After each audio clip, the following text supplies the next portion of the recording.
வணக்கம் நேர்களே, இது ஷர்மிளா டாக்கீஸ். நான் உங்கள் டாக்டர் ஷர்மிளா. இன்னைக்கு நம்மளோட சிறப்பு விருந்தினரா இணைஞ்சிருக்கிறாரு மார்க்சிஸ்ட் கம்யூனிஸ்ட் கட்சியைச் சேர்ந்த பேராசிரியர் ஐயா திரு அருணன் அவர்கள்.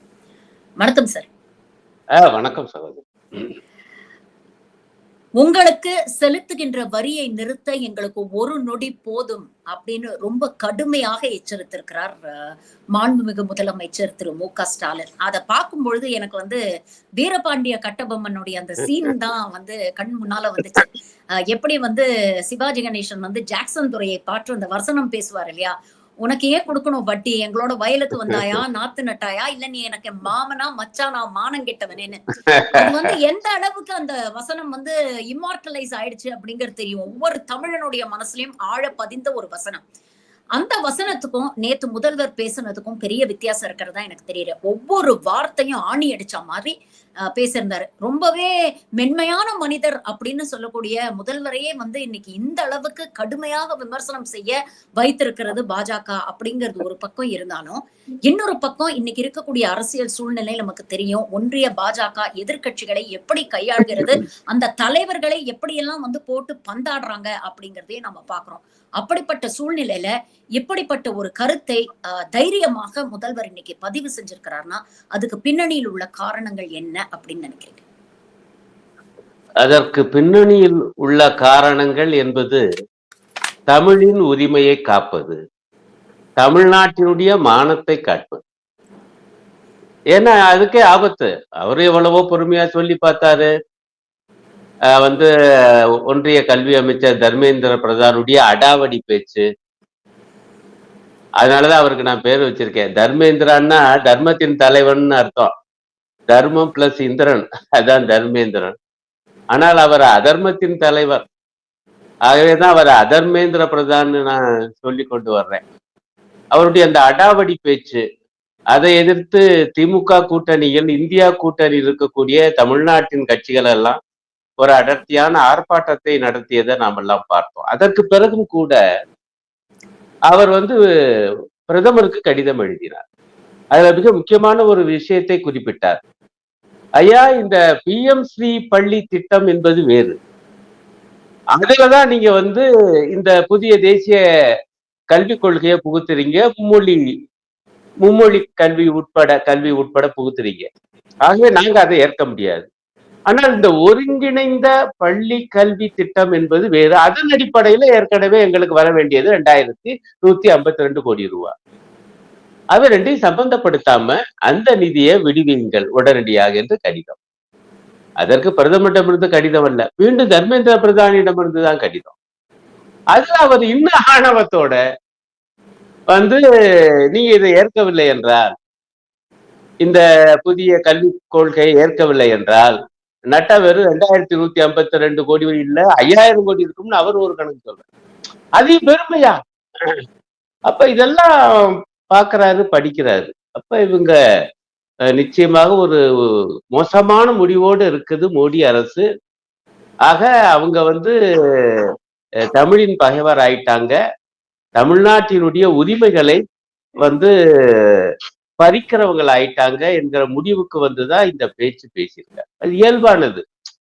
நீங்க நாங்க சொல்லுகிற ஒரு கொள்கையை ஏற்காவிட்டால், கல்விக் கொள்கையை, உங்களுக்கு நிதி தர மாட்டோம். அப்ப நான் திருப்பி கேட்போம்ல, அப்ப நாங்க வரி தர மாட்டோம். நீங்க நிதி தர மாட்டீங்கன்னா நாங்க வரி தர மாட்டோம் என்பதுதான் இயல்பான பதிலடியாக இருக்க முடியும். ஆனா நம்முடைய அரசியல் சாசன கட்டமைப்புல ஒரு மாநில அரசை தண்டிக்கிறதுக்கு சரத்து இருக்கு 356 அரசியல் சாசனத்துல. ஒன்றிய அரசு தப்பு பண்ணிச்சுன்னா ஒரு மாநிலத்திடம் அத தண்டிக்கிறதுக்கு என்ன சரத்து இருக்கு? அந்த வினோதமான நிலைமை. இப்ப நான் கூட அதான் பதிவு போட்டேன். ஒரு பாஜகவுடைய அதிகாரப்பூர்வ எக்ஸாலம் தான். அதுல அவங்க நீங்கள் வரி தரவில்லை என்றால் பாயும் 356 ஒரு பதிவு போட்டிருக்காங்க. அப்ப நான் கேட்டேன், வரி தராவிட்டால் பாயும் 386 என்றால் ஒன்றிய அரசு நிதி தராவிட்டால் எந்த பிரிவு பாயும்? அப்படி ஒண்ணுமே இல்லையா? நீங்க இதுக்கு மட்டும் 356 இருக்கிறீங்களா? அதுக்கு ஒரு பிரிவு வேணும்ல, அதுக்கு ஒரு சரத்து வேணும்ல. பாஜகவே நீங்க வேணா கொண்டு வாங்களே பாஜக அரசே நாடாளுமன்றத்துலன்னு அப்புறம் நான் அதை விரிச்சு சொன்னேன். ஆனா அவங்க அதெல்லாம் செய்ய மாட்டாங்க. அரசியல் சாசனத்துல வேறு ஒரு நோக்கத்துல இருக்கக்கூடிய, அதாவது முழுக்க முழுக்க சட்ட ஒழுங்கு அல்லது அரசியல் சாசனம் என்கிற அந்த முறைமை அது முறிஞ்சு போனாதான், உடைஞ்சு போனாதான், அப்ப அந்த மாநிலத்தை காப்பதற்கு ஒரு பிரிவு வேணும்னு 356 அதை பூராமே துஷ்பிரயோகம் பண்ற வேலையை தான் கடந்த காலத்துல பண்ணாங்க. அதை நாங்க செய்வோம்னு போடுறாரு அவரு. அப்ப நாங்க காங்கிரஸ் எதிர்க்கிறவங்கன்னு சொல்லிவிட்டு கடைசியில காங்கிரஸ் அந்த காலத்துல செஞ்ச தவறுகள் நான் இன்னும் தீவிரமா செய்வோம்னு சொல்றாங்க. அப்ப இந்த சூழல்ல அவர் எங்களுக்கு ஒரு நிமிடம் ஆகாதா, ஒரு நொடி ஆகாதா வரி தர மாட்டோம்னு சொல்ல அப்படின்னு இயல்பான ஒரு கோபாவேசத்துடன், இயல்பான ஒரு ஆதங்கத்துடன் செய்யப்பட்ட ஒரு எதிர்வினை அது.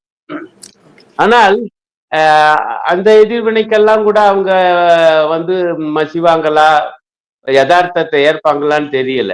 இப்ப இதுல ஒரு மிக முக்கியமான அம்சம், பிரச்சனை வெறும் மொழி கொள்கை, அது ஒரு முக்கியம்தான். இருமொழி கொள்கையா, மும்மொழி கொள்கையா, அதையும் அவர் தான் கலப்பினாரு, தர்மேந்திர பிரதான் தான். இதோட இப்ப அவர் என்ன சொல்றாருன்னா, ஒட்டுமொத்தமான அவங்க உருவாக்கி இருக்கக்கூடிய 5 ஆண்டுகளுக்கு முன்பு உருவாக்கி இருக்கக்கூடிய அந்த கொள்கை, தேசிய கல்விக் கொள்கை என்பது அதான் ஏற்றுக்கொண்டாத்தாயா நிதின்னு வந்தார். ஒட்டுமொத்தமா ஏற்கணும். ஆனா அதுக்கு பேரு தான் தேசிய கல்விக் கொள்கையை தவிர, நீங்க உள்ள போய் படிச்சு பாத்தீங்கன்னா சகோதரி, அது சங்கிய கல்விக் கொள்கை தான். அப்படித்தான் நான் சொல்லுவேன். 5 ஆண்டுகளுக்கு முன்பே அது மீதெல்லாம் கருத்தெல்லாம் சொல்லணும்னு சும்மா கண்துடைப்புக்காக கேட்டாங்கல்ல, அப்பவே நாங்கெல்லாம் படிச்சுட்டு ஆசிரியர் சங்கங்கள் எல்லாம் பெரிய கருத்தரங்கள் நடந்துச்சு, அதெல்லாம் நான் போய் பேசியிருக்கேன், கட்டுரைகள்லாம் எழுதினேன். நீங்க அதுக்குள்ள போய் பாத்தீங்கன்னா அது எவ்வளவு ஆபத்தானது. அது இப்ப முதலமைச்சர் பேச ஆரம்பிச்சார். அதாவது இந்த நல்ல காரியங்களுக்கு ஒரு வகையில பாஜக காரங்க தான் காரணகர்த்தாக்களாக இருப்பாங்க. இதுவரைக்கும் முதலமைச்சர் மொழி கொள்கை பற்றி தான் பேசிட்டு இருந்தார். இப்ப முழு அந்த கொடூரமான கல்விக் கொள்கை பற்றியே அவரை பேச வைத்து விட்டார்கள். அதற்கு நாம மோடி அரசுக்கு தான் நன்றி செலுத்தும். பிரமாதமா பேசியிருக்காரு. நீங்க இந்த 2000 கோடி ரூபாய் தரணும்னா நீங்க அந்த கல்விக் கொள்கை ஏற்கணுங்கிறீங்க. 10,000 கோடி ரூபாய் தருவதாக இருந்தால் கூட நான் அதை ஏற்க மாட்டேன் அப்படின்னு ரொம்ப ஒரு இயல்பான ஆவேசத்தோடு பேசியிருக்காரு. ஏன் ஏற்க மாட்டேங்கிறது மக்கள்கிட்ட சொல்ல, இதைத்தான் நாங்க சொல்லணும்னு சொன்னோம். மாநில அரசே இந்த கொடூரமான கல்விக் கொள்கையை மக்களிடம் அம்பலப்படுத்த வேண்டிய, அவங்களுக்குள்ள ஒரு முதலமைச்சர் பேசணும்னா எல்லாரும் பேசுறோம். அதுல அடிப்படையான பல விஷயங்களை அவர் சொல்லிட்டு வர்றாரு. இப்ப அது அவர் பொதுவா கல்வி என்பது இடைநிற்றல் இல்லாமல் தொடர்ந்து உயர் படிப்புக்கு வரை, கல்லூரி படிப்பு வரை, கல்லூரியிலும் உயர்கல்வி வரை வரணும்னு தான் எல்லாரும் ஆசைப்படுவாங்க. ஆனா இந்த சங்கிய கல்விக் கொள்கையில என்ன இருக்குன்னா, இடைநிற்றலை அதிகப்படுத்துவதற்கான எல்லா வேலைகளும் இருக்கு. 5ஆம் வகுப்புல பொது தேர்வு, 8ஆம் வகுப்புல பொது தேர்வு, அப்புறமேல என்ன கொடுமைன்னா, நீங்க +2 முடிச்ச பிறகும் பொதுவா நீட் இருக்கு. எதுக்கு? மருத்துவ கல்விக்கு போகத்தானே.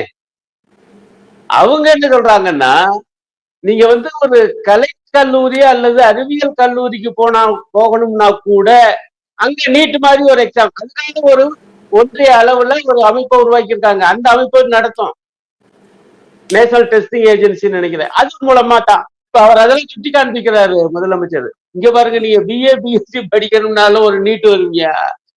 நான் கையெழுத்து போட மாட்டேன் நீ 10,000 கோடி கொடுத்தாலும் ஒண்ணு. ஆகவே இந்த இடைநிற்றலை அதிகப்படுத்தி நம்முடைய பிள்ளைகளுடைய கல்வியை பூரா கெடுக்கிற வேலை.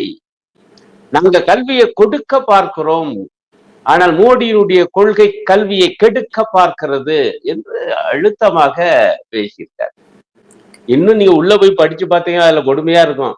இப்ப இந்த 5ஆம் வகுப்பு பொது தேர்வுல எல்லாரும் போயாச்சு, ஒரு 5 பிள்ளை மட்டும் நிக்குது. அப்ப அது மேற்கொண்டு 6ஆம் வகுப்புக்கு போகும்போது அவங்களுடைய உளவியல் ரீதியா ரொம்ப சிக்கல் வரும்ல. அதுக்கு என்ன வழின்னா, நீ வேற ஒரு வொகேஷனல் எஜுகேஷன் சொல்லி தனியா ஒரு படிப்புக்கு போகலாம். அது கிட்டத்தட்ட குலக்கல்வி. அதே போல 5ஆம் வகுப்பை தாண்டி 8ஆம் வகுப்புக்கு வந்தாலும் அங்க ஃபெயில் ஆனா மிச்ச பிள்ளைகள் எல்லாம் 9ஆம் வகுப்புக்கு போக, நீ போகல, பழையபடி இங்க வா, பழையபடி இங்க வா. இப்படி எல்லாம் இருக்கு என்று அவ்வளவு எடுத்து சொல்றாரு. நாங்கெல்லாம் சொன்னோம், அது ஓரளவுக்கு தான் போச்சு. இன்னைக்கு முதலமைச்சர் சொன்ன உடனே அதனுடைய கூட்டு பூரா இந்த சங்கிய கல்வி கொள்கையினுடைய அந்த கொடூரங்கள் பூரா இன்னைக்கு வெளியே வந்து ஒண்ணு. ரெண்டாவது அவரு அதுலயும் எப்படி மொழி கொள்கை இருக்குன்னு நான் இதை ஒட்டி சகோதரி அந்த புதிய கல்விக் கொள்கையில பொதுவாக ஏற்கனவே உள்ள மும்மொழி கொள்கையை தானுங்க நாங்க பழையபடி சொல்லியிருக்கோம். பாஜக காரங்க பேசுறாங்கல்ல, அதுவும் காங்கிரஸ் கொண்டு வந்த மும்மொழி கொள்கையிலாவது இந்தி என்று குறிப்பா இருந்துச்சு. இந்தி பேசாத மாநிலம் உண்மை. இவங்க இதுலயும் முதல்ல இந்தின்னு இருந்துச்சு, எல்லாரும் ஏத்த பிறகுதான் மாத்தினாங்க. சரி, ஆனா இப்ப இல்லை இல்லையா இந்தின்னு இல்லை இல்லையா. நான் அந்த ஒரே ஒரு வாக்கியத்தை வாசிக்கிறேன். அந்த அந்த சங்கிய கல்விக் கொள்கையினுடைய பகுதி 4ல 13வது பத்தி, மும்மொழி திட்டம் தொடரும்.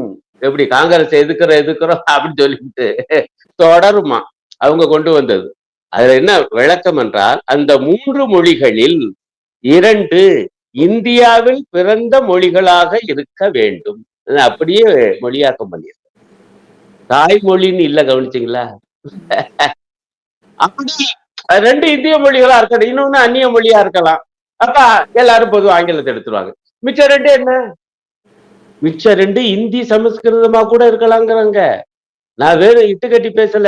தமிழ்நாட்டில் இருக்கக்கூடிய கேந்திரிய வித்யா பள்ளிகளில் இங்க வந்து 49 பள்ளிகள் இருக்கு சகோதரி. அங்க பூரா இந்தியும் சமஸ்கிருதம் தான் கட்டாயப்படும். இந்த 49 பள்ளிகள்ல நீங்க பாத்தீங்கன்னா 100க்கு மேற்பட்ட இந்தி சொல்லித்தரும் ஆசிரியர்கள் இருக்காங்க, 53 சமஸ்கிருதம் சொல்லித்தர ஆசிரியர்கள் இருக்காங்க, தமிழ் சொல்லித்தர ஒரு ஆசிரியர் கூட இல்லை. இப்ப இந்த கொள்கை அப்படியே அவங்களுடைய ஒன்றிய பள்ளிகளில் அமுலாகுது. இதுதான் தமிழ்நாடு பூரா வரணுங்கிறாங்க. இப்ப முதல்வர் பேசியிருக்கிற இந்த ஸ்டேட்மெண்ட்ல பாத்தீங்கன்னா ரொம்ப கேட்டகாரிக்கலா சொல்லிட்டாரு. தமிழ்நாடு மும்மொழி கொள்கையை ஏற்கும் அப்படிங்கிற விஷயத்துல நான் என்னைக்கும் கையெழுத்து போட்டு அந்த பாவத்தை நான் எடுத்துக்க மாட்டேன் அப்படிங்கறத ரொம்ப கேட்டகரிக்கா சொல்லியிருக்காரு. பொறுத்தது போதும் பொங்கி எழு அப்படிங்கிற ஒரு அந்த பொறுமையின் எல்லைக்கே முதல்வர் வந்துட்டாரு அப்படிங்கறது நம்ம பாக்குறோம். தேர்தலுக்கு இன்னும் ஒரு வருஷம் தான் இருக்கு. இங்கே நடக்கக்கூடிய ஒவ்வொரு நிகழ்வும் வந்து அரசியல் முக்கியத்துவம் பெறக்கூடிய நிகழ்வுகளா தான் இனிமேல் இருக்கும். இப்போ தமிழ்நாடு வந்து இந்த விஷயத்துல எந்த விதத்திலயும் வளைஞ்சு கொடுக்காது அப்படிங்கிற ஒரு மெசேஜ் பாஜகவுக்கும் போய் சேர்ந்திருக்கும். பாஜக என்ன எதிர்வினை ஆற்றும்னு நினைக்கிறீங்க? வேற வழியே இல்ல, நிதியை கொடுத்து தொலைப்போம், ஏன்னா நாளுக்கு நாள் நம்ம பேர் ரிப்பேர் ஆகுது அப்படின்னு சொல்லி நிதியை கொடுத்துருவாங்களா? இல்லை வேறு விதமான நெருக்கடிகளை கொடுக்க வாய்ப்பு இருக்கிறதா? ஏன்னா அரவிந்த் கெஜ்ரிவாலுக்கு என்ன ஆச்சு, ஹேமந்த் சோரனுக்கு என்ன ஆச்சு, இதெல்லாம் நம்ம பார்த்துக்கிட்டு தான் இருந்தோம். அப்படிப்பட்ட ஏதாவது நெருக்கடிகள் இடி ஐடி அப்படின்னு ஏவி விட்டு இங்க இருக்கக்கூடிய அரசாங்கத்தையும் அரசையும் முதல்வரையும் அச்சுறுத்த முயற்சி பண்ணுவாங்க? அருமையான கேள்வி, முக்கியமான கேள்வி. அதற்கு வருவதற்கு முன்பு நான் வந்து இந்த இடைநிற்றல் ஆபத்து, மொழிக் கொள்கை ஆபத்து சொன்னேன். இன்னொன்னையும் முதலமைச்சர் சொல்லியிருக்காரு, இந்த சங்கிய கல்விக் கொள்கையினால சமூக நீதிக்கு ஆபத்துன்னு. அது எவ்வளவு முக்கியம்னா சகோதரி, அத்தனை பாகங்கள் பத்திகள் உள்ள அந்த கல்விக் கொள்கையில ரிசர்வேஷன், இடஒதுக்கீடு என்கிற சொல்லே இல்லை. ஆமாங்க, ஆமா இல்ல. அப்படின்னா அவங்க பார்வை என்னன்னு பாத்துக்க. இது போதும். இப்ப நீங்க கேட்ட கேள்விக்கு வர என்ன செய்வாங்க? கடும் எதிர்ப்பு. இது ஒரு ஒரு ஒரு ஒரு அருமையான ஒரு விஷயம் நடந்திருக்கு தமிழ்நாட்டுல. அது என்னன்னா, ஏதோ திமுக அடியில் இருக்கக்கூடிய கட்சிகள் மட்டும் இந்த அடாவடித்தனத்தை நீங்க வந்து மோடி அரசினுடைய கல்விக் கொள்கை ஏற்றாத்தான் பணம் தருவோம் அப்படிங்கிற எதிர்த்து கொந்தளிச்சு குமுறி கிளம்புனாங்க என்பது மட்டுமல்ல, அந்த அளவுக்கு வேகமாக கிளம்பாவிட்டாலும் பிரதான எதிர்கட்சியாகிய அதிமுகவை எதிர்க்க வேண்டிய கட்டாயத்துக்கு ஆளாகி இருக்கு பாஜகவை இந்த விஷயத்துல. அதனுடைய இதர தலைவர்கள் ஜெயக்குமார் போன்றவங்க கொஞ்சம் வன்மையாவே பேசியிருக்காங்க. முதல்ல எடப்பாடியார் வேண்டுகோள் தான் விடுத்தாரு, நான் வேண்டுகோள் விடுக்கிறேன், அந்த பேச்சை கேட்டேன். ஆனா இப்ப ரொம்ப அழுத்தமாக இந்த 5000 கோடி அப்படின்னு சொன்ன உடனே, உங்களுக்கு இனி 5000 கோடி ரூபாய் கிடைக்காதியான்னு தர்மேந்திர பிரதான் சொன்ன உடனே கொஞ்சம் அழுத்தமாக பேசியிருக்காரு. இது அநியாயம்ங்க, என்னங்க உங்க கல்விக் கொள்கையை பின்பற்றினாத்தான் ரூபா தருவிக்கை என்பது அநியாயம், நாங்க இருமொழி கொள்கையில் நாங்க உறுதியாக இருக்கிறோம் என்று அவர் சொல்லியிருக்காரு. இந்த உலக தாய்மொழி தினத்தை ஒட்டியும் அப்படி அவரு அந்த பதிவெல்லாம் போட்டிருக்காரு. அப்ப ஆளுங்கட்சி பிரதான எதிர்கட்சி. இன்னொரு அம்சம், பாஜக கூட்டணியில் இருக்கக்கூடிய பாட்டாளி மக்கள் கட்சியே இந்த மும்மொழி கொள்கையை எதிர்த்து, தேமுதிக இப்ப அதிமுக அவங்க இங்கிட்ட அங்க போவாங்க, அங்கிட்டு போவாங்க, அவங்களே ஏத்திருக்காங்க. இப்ப தமிழ்நாடு பாஜக ஒண்ணுதான் பாஜக அரசுடைய கொள்கையை ஆதரிக்கும். இன்னொருத்தர் வேற இருக்காரு, ஜி.கே. வாசன், பாவம். ரைட், அது அவரை பத்தி பேசி பிரயோஜனம். அப்படின்னா ஒட்டுமொத்தமான தமிழ்நாடு, அதுக்கு வரேன் நான். ஒட்டுமொத்தமான தமிழ்நாடு மோடி அரசினுடைய இந்த கொடூரமான மொழி கொள்கையை எதிர்த்து இன்றைக்கு கிளம்பி இருக்கின்றன. அத்தனை கட்சிகளும் கிளம்பி இருக்கின்றன. ஆகவே ஒட்டுமொத்தமான தமிழ்நாடும் கிளம்பி இருக்கிறது என்கிறேன். இத பார்த்த பிறகு அது ஐயா ரொம்ப சிக்கலா போயிடும், அசிங்கமா போயிடும்.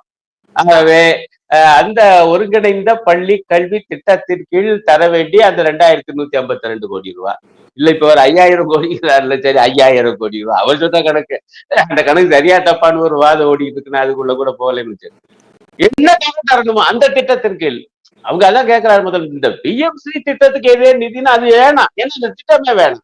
ஆனா அது வந்து வேற, அந்த ஒருங்கிணைந்த பள்ளி கல்வி திட்டம் அதனுடைய உள்கட்டமைப்பை வளப்படுத்துவதற்கான, மேம்படுத்துவதற்கான அந்த தொகையை கொடுத்து தொலைஞ்சிருவோம். இல்லாட்டி ரொம்ப சிக்கலா போகும். இன்னும் கூட உண்மையிலேயே விவசாயம் என்ன சொல்லணும், நீங்க வந்து இந்த மாநிலம் அது கல்வியை பொறுத்த வரையில ஒரு தனி கொள்கையை வைத்துக் கொள்ளலாம். ஏன்னா கல்வி என்பது முன்பு மாநில பட்டியல் இருந்துச்சு, இப்ப ஒன்றிய பட்டியலுக்கு போகல, ஒத்திசை பட்டியல்ல தான் இருக்கு. ஆகவே மாநிலம் கூட தனியாக ஒரு கல்விக் கொள்கையை உருவாக்கி கொள்ளலாம். மொழிக் கொள்கை உட்பட இருமொழி கொள்கையா நீங்க வச்சுக்கோங்கய்யா. ஆனா நாங்க மற்ற மாநிலங்கள்ல மும்மொழி கொள்கை அமல்படுத்துறோம். அதுல இந்தி பேசுற மாநிலங்கள்ல மும்மொழி கொள்கை இன்னைக்கு அந்த விஷயம் இப்ப அருமையா தமிழ்நாடு பூரா வந்துச்சு. பூரா சவால் விட்டு கேக்குறாங்க. உத்தரப்பிரதேசத்துல எதியா 3வது மொழி, மத்திய பிரதேசத்துல எது ராஜஸ்தான், ரைட், எப்படி எடுத்தியா போங்க, நீங்க தமிழ்நாட்டுல இருமொழி கொள்கையை வச்சுக்கோங்கயா என்று சொல்லணும், என்று சொல்லணும். இதை பார்த்த பிறகு இப்ப காங்கிரஸ் கொண்டாந்துச்சு அந்த காலத்துல, அதைத்தான் நாங்க காங்கிரஸ் கொண்டாந்துச்சு. ஆனா 67 தேர்தல் முடிவை பார்த்த பிறகு 68ல அவங்க கொஞ்சம் மாத்திக்கிட்டாங்க. அப்ப நான் அது தனி வரலாறு நேரம் கருதி அதுக்குள்ள போகல. அந்த பண்பாகிலும் தமிழ்நாடு மக்களின் உணர்வை மதிக்கிற பண்பு, ஏன்னா ஒட்டுமொத்த அனைத்து கட்சிகளுடைய எதிரொலி இருக்கு தெளிவா. ஆகவே அது மதிக்கிற பண்பு வேண்டும். அந்த அடிப்படையில நிதியும் கொடுப்போம், நீங்க இருமொழி கொள்கையை வச்சுக்கோங்கன்னு சொல்லணும். யாரு சொல்லணும்? மோடி அரசு. தமிழ்நாடு பாஜகவும் சொல்லணும். ஆமா சரிதான் அப்படின்னு சொல்லுவாங்களா? எனக்கு ரொம்ப ரொம்ப ரொம்ப ரொம்ப சந்தேகம் இவங்களை பத்தி. சரி, சொல்ல மாட்டாங்கன்னா என்ன செய்வாங்க? மிக முக்கியமான கேள்வி, என்ன செய்வாங்க என்பதற்கு அதான் சொன்னேன். பாஜகவோட மாநில பொருளாளர் அவருடைய எக்ஸ்தல பதிவைத்தான் நான் சொன்னது. இல்ல ஆல்ரெடி செஞ்சுட்டாங்க சார். சிபிஎஸ்இல பாத்தீங்கன்னா தனியார் பள்ளி ஆரம்பிக்கிறதுக்கு மாநில அரசுடைய நோ அப்ஜெக்ஷன் சர்டிபிகேட் தேவையில்லை, நேரடியா ஒன்றிய அரசை அணுகி மாநிலங்கள்ல சிபிஎஸ்இ பள்ளிகள் ஆரம்பிச்சுக்கலாம் அப்படின்னு இன்னைக்கு ஒரு சர்க்குலர் ஜியோ வருது. நம்ம முதல்வர் பேசி கிட்டத்தட்ட 2 மணி நேரத்துல இந்த ஜியோ வருது. நல்லது, அப்படி ஒண்ணு வந்திருக்கு. பட் அதை பத்தி வேறு சில கருத்துக்கள் இருக்குது. அப்படி அங்க வந்து அனுமதி வாங்கிட்டு வரலாம். ஆனா இங்க கட்டடம் கட்டுறதுக்கு யாரு அனுமதி தர்றது? கரண்ட் யாரு கனெக்ஷன் கொடுக்கறது? தண்ணி யாரு கனெக்ஷன் கொடுக்கறது? அப்ப என்ஓசி வாங்காம எப்படியா நீங்க பள்ளியை ஆரம்பிக்க முடியும்னு ஒரு பகுதி இருக்கு. இப்ப நான் அதையும் பார்த்துட்டு வரேன், இப்பதான் ஒரு 10 நிமிஷத்துக்கு முன்னாடி. அப்புறம் தான் அதை யோசிச்சு, ஆமா அது எப்படியா மாநில அரசோட எந்த விதமான ஒப்புதலும் இல்லாமல் ஒரு பள்ளியை எப்படி ஒரு மாநிலத்தில் துவங்க முடியும்? ஆனால் அவங்களுக்கு அந்த மாதிரியான தடாலடி என்ன வந்து அப்படி ஒரு அறிவிப்பு வந்திருக்கு என்பதையும் நானும் பார்த்தேன். ஆனா அப்படிலாம் செய்ய முடியாது. 356 பாயும்னு அவர் பதிவு போடுறாருங்க. நீங்க இது சொல்றீங்க, இங்க வரி கொடுக்கலையா எங்களுக்கு, அப்படி என்றால் 356 பாயும். அப்படி என்றால் தமிழ்நாடு மக்களுடைய உணர்வை, தமிழ்நாட்டில் இருக்கக்கூடிய அரசியல் கட்சிகளுடைய ஒட்டுமொத்தமான எண்ணத்தை அவங்க மதிக்க தயாரா இல்ல. நாங்க அதையும் மிதிப்போம்யா 356 வச்சு அப்படின்னு கிளம்புனா அவங்க எவ்வளவு கொடூரமான. அதனாலதான் இவங்களை பாசிஸ்டுகள் சொல்றோம். சும்மாவா சொல்றோம் ஆசையா? அப்ப வந்து தாங்கள் நினைச்சதைத்தான் நாங்க சாதிப்போம். ஒட்டுமொத்தமான மக்களே எதிர்ப்பு தெரிவிச்சாலும் கட்சிகளே எதிர்ப்பு தெரிவிச்சாலும் அதுதான் பாசிசம் தானே. அப்படிதான் பதிவு போட்டிருக்காரு. இல்ல பிடிச்ச ஒண்ணு அதை அவன் எந்த தூரத்துக்கு என்ன வேணாலும் போவாங்க அப்படிங்கிறதுக்கு நம்ம ஏற்கனவே நீங்க சொன்னீங்க கேஜ்ரிவால் நிலைமை, இன்னொரு முதலமைச்சர் பத்தி எல்லாம் சொன்னீங்க. அதெல்லாம் அவங்க அது வேற வகையில அப்ப செஞ்சாங்க, ஊழல்னு சொல்லி அந்த வேலையை செஞ்சாங்க. இதுல அப்படி செய்வாங்களா, இல்லை வேற ஏதாவது செய்வாங்களா, இதுன்னு போய் குற்றச்சாட்டு சொல்லலாம். அதை வச்சுக்கிட்டு ஏதாவது காரியங்கள் பண்ணலாம். பல அதாவது அவங்க தெளிவா சொல்றாங்க, எங்களுக்கு நாங்கெல்லாம் சாணக்கியர்கள் தான், சாணக்கிய சாஸ்திரம் தான் எங்களுடைய சாஸ்திரம். அப்படின்னா என்ன அர்த்தம்னா, தங்களுடைய மோசமான லட்சியத்தை அடைய எந்த வகையான மோசமான கருவிகளையும் நாங்கள் பயன்படுத்துவோம். இதுதான் அவங்க என்ன வேணாலும் செய்வாங்க. பாஜகவுக்கு ரீசெண்டா அந்த mood of the nation survey வந்தது, நீங்க பாத்தீங்க. நாடாளுமன்ற தேர்தல் இப்போ நடந்துச்சுன்னா திமுகவுக்கு கிட்டத்தட்ட 5% வாக்குகள் கூடுதலாக கிடைக்கும் அப்படிங்கிற ஒரு செய்தியும் வருது. சிஎம்மோட பாப்புலாரிட்டியும் தேசிய அளவுல அதிகரிச்சிருக்கு அப்படிங்கிற ஒரு செய்தியும் வருது.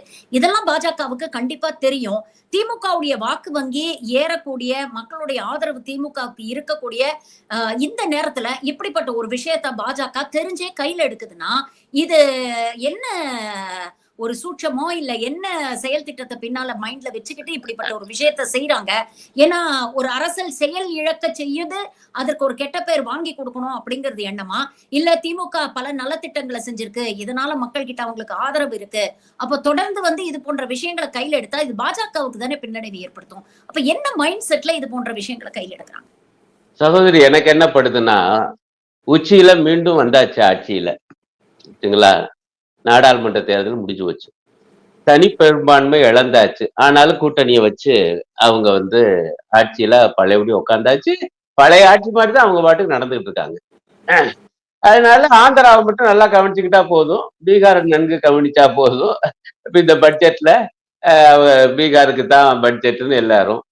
இப்ப இந்த தேசிய பேரிடர் நிதியில இருந்து கூட யாருக்கு அதிகம் கொடுத்துருக்காங்கன்னா ஆந்திராவுக்கு தான் அதிகம் கொடுத்துருக்காங்க. ஆகவே அந்த 2 மாநில ஆளுங்கட்சிகளுடைய தயவு இருந்தா போதும், நம்ம பாட்டுக்கு வழக்கம் போல நம்முடைய ஒன்றிய அரசை நடத்தலாம்னு அவங்க இருக்காங்க. அப்ப அடுத்து வரப்போது மாநிலத்துக்கான தமிழ்நாட்டுக்கான சட்டமன்ற தேர்தல் தானே. இங்க ஒரு ஆட்டம் ஆடி பார்த்தா என்ன என்று அவங்களுக்கு ஒரு கணக்கு இருக்கிற மாதிரி எனக்கு படுது. என்ன மாநிலத்துல தானே வெற்றியோ தோல்வியோ வரப்போகுது. அப்ப அவங்களுடைய நோக்கம் என்னன்னா, இந்த தேர்தலை பொறுத்தவரையில 2026 சட்டமன்ற தேர்தலை பொறுத்தவரையில திமுகவுக்கு பிரதான எதிர்கட்சி பாஜக தான் கொண்டு வரணும். அதிமுகவின் இடத்தை கைப்பற்றணும், திமுகவின் இடத்தை அல்ல. அப்ப திமுகவினுடைய கடுமையான எதிராளி தான் தாயா, பாஜக தாயா அப்படின்னு கொண்டு, அதுக்காக அவங்க மொழி பிரச்சனையில கூட அது ஒரு அடிப்படையான கொள்கை திமுகவுக்கு. அதுல நாங்க முற்றிலும் மாறுபடுறோம் ஐயா. நீங்க இருமொழி கொள்கையா, நாங்க மும்மொழி கொள்கை, வா பாப்போம் தமிழ்நாட்டுல. நீங்க ஒரு வகையான சமூக நீதி, சமநீதி, சம வாய்ப்பு தரும் கல்வி கொள்கையா, நாங்க எங்களுடைய சங்கிய கல்வி கொள்கை, வா பாப்போம் என்று அவங்க கிளம்புறாங்க. இதுல என்ன ஒரு பெரிய நட்டம் வரும்னு அவங்களுக்கு தெரியும்னா, இந்த பிரச்சனை, இந்த கல்வி கொள்கை மற்றும் மொழி பிரச்சனை ரொம்ப தீவிரமா இதே பாணியில இன்னும் 7-8 மாசம் எடுத்துட்டு போனாங்கன்னா அதிமுக கூட இவங்க கூட கூட்டணி வைக்க முடியாது. இப்ப எடப்பாடி அவருக்கு ஏற்கனவே பாஜகவோட கூட்டணி இல்லைன்னாலும் உள்ளூர ஒரு நப்பாச அவ்வப்போது சொல்லுவாரு, கூட்டணி எல்லாம் தேர்தல் நேரத்துல தாயா அப்படின்னு ஒரு இதை விடுவாரு. அப்புறமேல இல்ல அது பாஜக தவிர அப்படின்னு ஜெயக்குமாரை விட்டு ஒரு வியாக்கியானம் பண்ண வைப்பாரு. இவர் ஒரு வள்ளுவர், அவர் ஒரு பரிமேல் அழகர், இவர் ஒண்ணு சொல்லுவாரு, அவர் ஒரு விளக்க உரை எழுதுவார். இப்படியே தான் போயிட்டு இருந்துச்சு. இப்ப நான் என்ன பாக்குறேன்னா, மொழி பிரச்சனையை தீவிரமாக இதே பாணியில பாஜக கையில் எடுத்தால் அதனுடன் இவங்களால அதிமுகவால கூட்டணி வைக்க முடியாது வருகிற தேர்தல். இது தொடர்ந்தால் நடுவுல கைவிட்டா அது வேற விஷயம். அதே போல என்ன சிக்கல் வரப்போகுதுன்னா, விஜய் கட்சிக்கும் சிக்கல் வரப்போகுது. இப்ப அதை பத்தி தான் என்னென்னமோ கணிப்புகள் என்னென்னமோ அங்க இருந்து வடக்க இருந்து ஒருத்தர் பிரசாந்த் கிஷோரா, அவர் என்னமோ சதவீத கணக்கெல்லாம் சொல்லிட்டு போயிருக்காரா, அதெல்லாம் வருது. இருக்கட்டும், இது வரைக்கும் அவர் எந்த ஒரு தேர்தலையும் நிக்கல அந்த கட்சி, அவரும் என்னமோ கணக்கு. இப்ப அவரை எதிர்க்க வேண்டிய நிலைமை, எதிர்த்து அறிக்கை விட்டுருக்காரு இந்த மொழி பிரச்சனையில். அப்ப அவராலையும் பாஜகவோட போக முடியுமா? ரொம்ப சிரமம். அப்ப பாஜக இந்த விஷயத்தை தனித்து விட என்ன சிக்கல்னா, பாட்டாளி மக்கள் கட்சி கூட போக முடியுமா? இவங்களோட தேமுதிகவால போக முடியுமா? அப்ப கடைசியா மிஞ்சி நிக்கிறது ஜி.கே. வாசன் மட்டும்தான்.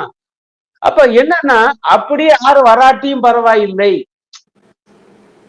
தான் பிரதான எதிரி தனக்குத்தான் 2வது இடம், திமுக மீண்டும் ஆட்சிக்கு வரட்டும், ஆனா 2வது இடம் தான் என்று ஒரு இதை நிலைநாட்ட முடியுமான்னு அவங்களுக்கு ஒரு நப்பாசை. அத்தோடு இன்னொரு விஷயம் நான் நினைக்கிறேன், கொள்கை ரீதியாவே தமிழ்நாட்டுடைய சிந்தனையை மாத்தணும்யா. அது பாருங்க, அவங்களுக்கு ஒரு இலக்கு இருக்குது. எம்எல்ஏ சீட்டுகள் இது ஒரு கணக்கு. 3வது அவங்களுக்கு என்ன கணக்கு இருக்குன்னா, கொள்கை ரீதியா நான் தான் எதிராளி திமுகவுக்கு. முதல்ல திராவிட இயக்கத்துக்கு எதிராளி அப்படி சொல்லும்போது கொஞ்சம் சிக்கல் வரும். அதிமுகவை எதிர்க்காம இருக்கு. இப்ப தைரியமா சொல்லலாம்ல. திமுக மட்டுமல்ல, ஒட்டுமொத்தமான திராவிட இயக்கத்தினுடைய எதிராளி நான் தான், பாஜக தான், RSS தான். வா பாப்போம், திராவிட இயக்கமா சங்கியமா? நான் தேசியமான்னு சொல்ல மாட்டேன், தேசியங்கிறது நல்ல வார்த்தை. திராவிடமா சங்கியமா என பார்ப்போம். தமிழ்நாட்டு மக்களை சங்கியத்துக்கு நம்ம தயார்படுத்துவோம் என்கிற ஒரு தொலைநோக்கு பார்வை கூட அவங்களுக்கு இருக்கலாம். ஏன்னா இப்ப வர்றது சட்டமன்ற தேர்தல் தான். ஆகவே அவங்க ரிஸ்க் எடுக்க செய்வாங்க. ரிஸ்க் எடுத்து கூட இப்படி வந்து இதெல்லாம் நீட்டிச்சுட்டு போகலாம் இந்த விவகாரங்களை பூரா. நீங்க சொல்றது கேட்கும் போது ராகுல் காந்தி சொன்னதுதான் ஞாபகம் வருது. இது வந்து வெறும் ஒரு பொலிட்டிக்கல் வார் மட்டும் இல்ல, இது ஒரு ஐடியாலஜிக்கல் வார் அப்படிங்கிற ஒரு விஷயத்த வந்து சொன்னாரு. சமீபத்துல நீங்க மதுரைக்காரர் தான், திருப்பரங்குன்றத்துல நடந்த விஷயங்கள்லாம் உங்களுக்கு தெரியும். எப்படி உளவியல் ரீதியாக, கருத்தியல் ரீதியாக ஒரு கலவரத்தை தூண்ட முயற்சி பண்ணாங்க அப்படிங்கறத பாத்துக்கிட்டு இருக்கோம். இப்ப அரசியல் ரீதியாக இந்த மும்மொழி கொள்கையை வந்து கையில எடுத்திருக்கிறாங்க.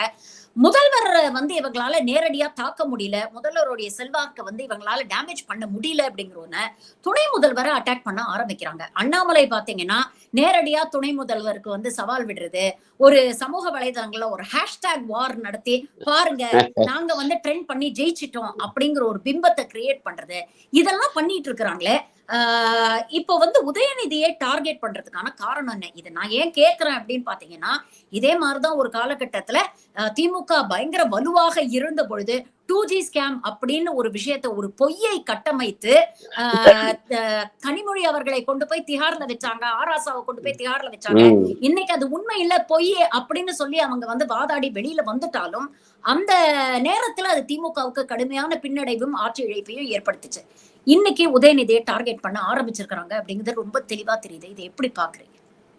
இல்ல, முக்கிய காரணம் அவர் துணை முதலமைச்சர் என்பது.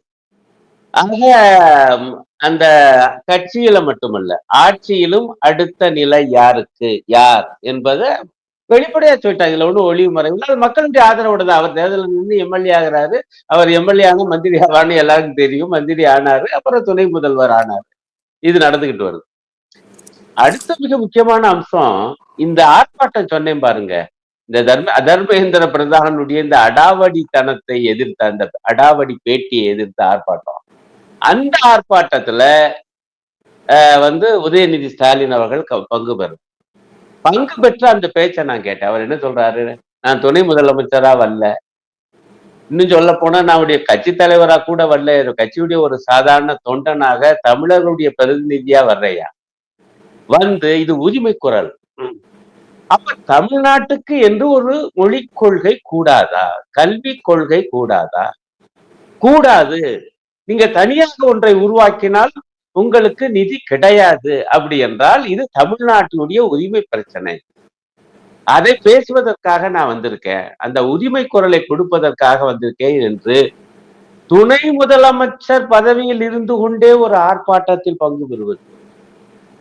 பங்கு பெற்று இப்படி வந்து ஆவேசமாக அதே நேரத்தில் அர்த்தத்தோடு பேசுவது என்பது அவங்களுக்கு மிகப்பெரிய எரிச்சலை ஊட்டியிருக்கும். அதுலயும் கடைசியா அவரு இது வரைக்கும் கோ பேக் மோடின்னு, நீ கெட் அவுட் மோடி தாயா உடனே பாவம் பதறி போயிட்டாங்க. அது ஒன்றும் தப்பு இல்லைங்க. தமிழ்ல நீங்க சொல்லி பாருங்க. நாகரிகமா கெட் அவுட் மோடினாரு, அண்ணாமலை வந்து வெளியே போடா மோடி போடா மோடி இல்ல இல்ல அது ஒன்று இல்ல. அதுக்கு முன்னாடி நான் என்ன சொல்ல வர்றேன், இப்ப பொதுவா இது ஒரு மோசமான ஆட்சி, மோடியினுடைய ஆட்சி மோசமான ஆட்சி. நான் வரிசையா தொலைக்காட்சி வாதங்கள்ல கூட சொன்னேன், வரிசையாக ரூபாயுடைய நாணய மதிப்பு எப்படி விழுந்து கிடக்குது, தங்கத்தின் விலை எப்படி உயர்ந்து கிடக்குது, அப்புறம் வந்து பெட்ரோலின் விலை வந்து உலக மார்க்கெட்ல கம்மியா இருக்கு, இங்க அதே 100 ரூபாய் 92 ரூபா இருக்கு. ஆகவே இது மோசமான ஆட்சி, இந்த ஆட்சி போகணும் அப்படின்னு பேசுறோம். மோடி பதவி விலகணும், இது ஆங்கிலத்துல சொன்னா கெட் அவுட் மோடி, இதுல என்ன தப்பு? எங்க மோடிய பார்த்து அவங்க எங்க மோடிய பார்த்து கெட் அவுட்னு சொல்றதா இவரு? அப்படி என்றால் நான் வந்து உங்களை கெட் அவுட் ஸ்டாலின் சொல்லுவேன். அதுக்கு முன்பு அவர் என்ன சொன்னார், எங்க சொல்லி பாருனாப்ல. சொல்லி பார்த்துட்டா ட்ரெண்ட் ஆகி போச்சு. உலக அளவுல 2வது இடம், இந்திய அளவுல 1வது. பிறகு அதை எப்படா சமாளிக்கிறதுன்னு பாவம் தட்டு தடுமாறி அண்ணாமலை அப்புறம் கெட் அவுட் ஸ்டாலின் சொல்லி ஒன்ன போட்டு நாங்க தான் இப்ப முன்னாடி. இதுல வந்து வேடிக்கை என்னன்னா, ஜோக் என்னன்னா, இதுவரைக்கும் அண்ணாமலையை பாஜகவை ஆதரிச்சுக்கிட்டு வந்தவங்க சில பேர் இன்னைக்கு வந்து அவர் மீது மிகுந்த ஒரு இதுல இருக்காங்க போல் இருக்கு. ஏதோ கோபதாபமாயி போச்சு. அதுல ஒரு முக்கியமான ஒரு நபர் என்ன பதிவு போட்டிருக்காருன்னா எக்ஸ் தளத்துல, ஏங்க மெய்யான போர் என்பது தேர்தல் களம். நீங்க வந்து அண்ணாமலை என்ன சவால் விட்டுருக்கணும், நான் வந்து தேர்தல்ல நானும் ஜெயிச்சு காமிக்கிறேன் வந்து பாருன்னு சொன்னா பரவாயில்ல. அங்க விட்டு நீங்க கெட் அவுட் மோடின்னு சொல்லுவியான்னு கேட்டா அது ட்ரெண்ட் ஆகி அதுக்கு பதிலா go back get out Stalin போட்டா அது என்ன பிரயோஜனம்? அவர் சொல்லிட்டு அவர் நைஸா கடைசியா ஒரு வாக்கியம் சொல்றாரு, ஏயா இந்த பதிவுகள்லாம் ஓட்டா மாறாத ஐயா, இந்த பதிவுக்கு ஓட்டுக்கு என்ன சம்பந்தம்? நான் ஓட்டு வாங்குவேன், அதிக ஓட்டு வாங்குவேன் என்று சொல்பவன் தலைவன், நான் அதிக பதிவு போடுவேன் என்று சொல்பவன் யார் அப்படின்னு முடிச்சுட்டாரு.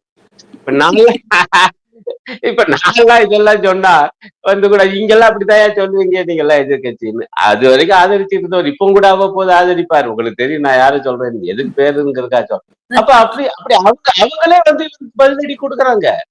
இப்ப இதுவங்க வந்து களம் களம் என்பது மக்கள் மத்தியில நடக்குது.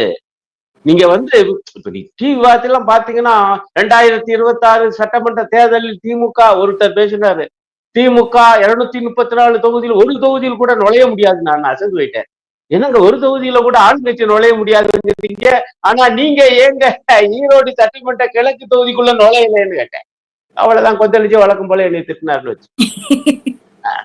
ஆமா, அதாவது இப்படி ஒரு ஆணவத்தோட பேசக்கூடாதுல. ஒரு கட்சி சொல்லலாம் நாங்க தான் ஜெயிப்போம்னு, அது ரைட்டு. ஆனா நீங்க வந்து பயந்துகிட்டு ஒரு இடைத்தேர்தலை சந்திக்க முடியல ஓடியாந்துகிட்டு இப்படி பேசினா அப்ப இவங்க இப்படித்தான் தடாலடியா பேசுவாங்க. அதுல வந்து இவங்க மேல மிகப்பெரிய கோபம் துணை முதலமைச்சர் மீது என்னன்னா, அவர் வந்து அழுத்தமாக ஆவேசமாக ஆனால் உண்மையாக பேசிட்டார். இது ஒரு மிக முக்கியமான எழுச்சி குரல். இன்றைக்கு அவர் ஒரு இளைஞர் வந்து அவரே இப்படி வந்து கிளம்புறான்னா இன்னும் அவருக்கு பெரிய எதிர்காலம் இருக்குல்ல. அப்ப வந்து இவங்க பயப்படுறாங்க. அடுத்து இப்படி ஒரு தலைவர் தமிழ்நாட்டுடைய உரிமையை எழுப்பக்கூடிய ஒரு தலைவர் உருவாகி வர்றாருன்னு அவங்களுக்கு அசூயை எல்லாம் உள்ளூர இருக்கும்னு நான் நினைக்கிறேன். அதனால அவரை குறி வைக்கிறாங்க. ஆனா அதே நேரத்தில் நீங்க சொல்ற மாதிரி எல்லாம் செய்வாங்களா? இப்ப நீங்க வேறு சில உதாரணங்கள் எல்லாம் ஆராசா கனிமொழி உதாரணம் சொன்னீங்க. அவங்க என்ன வேணாலும் செய்யக்கூடியவங்க. ஆனால் இன்றைய சூழல்ல மக்களுடைய ஆதரவு திமுகவுக்கும் திமுக கூட்டணிக்கு இருக்கு என்பதை நான் வந்து கற்பிதமா சொல்லல. இதே ஈரோடு கிழக்கு சட்டமன்ற இடைத்தேர்தல் முடிவை வச்சு சொல்றேன். முன்பை விட அதிகம்ல ஓட்டு வாங்கியிருக்காங்க. இவரை நாங்க போற ஆதரிச்சிருக்கோம் திமுக வேட்பாளரை. ஆகவே அந்த மாதிரி உங்களால செய்ய முடியுமா? செஞ்சா அவங்களுக்கு தான் வினையா போகுங்கிறது தான் என்னுடைய கருத்து. ஆனா பார்ப்போம் இவங்க என்ன வேலையும் செய்யக்கூடிய. ஆனா ஒரு விஷயம், இதெல்லாம் ஸ்டாலின் அவர்களுக்கும் உதயநிதிக்கும் தெரியாதா? இல்லைங்களா? இவங்க உங்களை பத்தி எல்லாம் தெரியும்ல. தெரிஞ்சும் துணிவோடு இந்த அக்கிரமத்தை எதிர்த்து களம் காண்கிறார்கள் அப்படிங்கிறது ரொம்ப பாராட்டத்தக்க அம்சம். அதனால இப்ப கூட நான் பதிவு போட்டேன், வந்து 10,000 கோடி கொடுத்தாலும் நான் கையெழுத்து போட மாட்டேன். அருமை அபாரம். ஒரு முதலமைச்சர் இந்த மாதிரி தமிழ்நாட்டுடைய உரிமைக்காக தமிழின் உரிமைக்காக நிற்கிறாரு நான் சொல்லுவேன். இன்றைக்கு மோடி அரசு தமிழின் விரோதியாக இருக்கு. தமிழ்நாடு பாஜக தமிழினத்தின் துரோகியாக இருக்கு. இந்த உண்மை இன்றைக்கு மக்களுக்கு மேலும் மேலும் பட்டப்பகல் வெளிச்சம் போல தெரிய போகுது. வருகிற தேர்தலில் அவர்கள் படுதோல்வியை சந்திப்பார். பல விஷயங்களை இன்னைக்கு எங்களோட பகிர்ந்துகிட்டீங்க. உங்கள் நேரத்துக்கும் கருத்துக்களுக்கும் மிக்க நன்றி சார். Thank you very much. நன்றி, நன்றி சகோதரி.